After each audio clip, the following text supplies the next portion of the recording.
Welcome to ఆఖేరు news. అజారుద్దీన్కు మంత్రి పదవి దక్కే అవకాశాలున్నాయి. ప్రముఖ cricketer, Congress party working president అజారుద్దీన్కు ఏఐసిసి ఆశీస్సులు ఫుల్గానే ఉన్నాయి. మంత్రివర్గంలో ఇప్పటికీ మైనార్టీ వర్గాలకు ప్రాతినిధ్యం లేదు.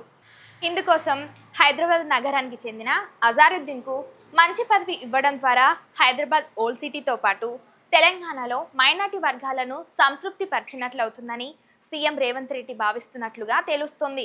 కాగా మంత్రివర్గంలో చోటు దక్కించుకుంటున్న అజారుద్దీన్కు ఏ పోర్ట్ఫోలియో దక్కే అవకాశం ఉందన్న చర్చ జరుగుతుంది.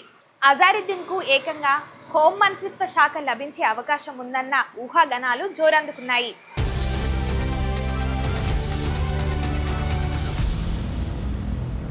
కేసీఆర్ మంత్రివర్గంలో సైతం మైనార్టీ వర్గానికి చెందిన మహమ్మద్ అలీ హోంమంత్రిగా పనిచేశారు. దీంతో అజారుద్దీన్కు సైతం హోంశాఖ దక్కుతుందన్న ప్రచారం జోరుగా సాగుతుంది.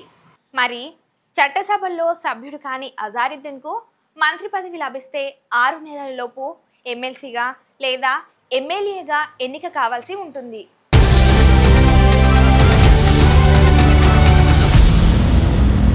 ఇందుకోసం గవర్నర్ కోటాలో అజారుద్దీన్కు ఎమ్మెల్సీగా రేవంత్ రెడ్డి ప్రభుత్వం ప్రతిపాదించింది.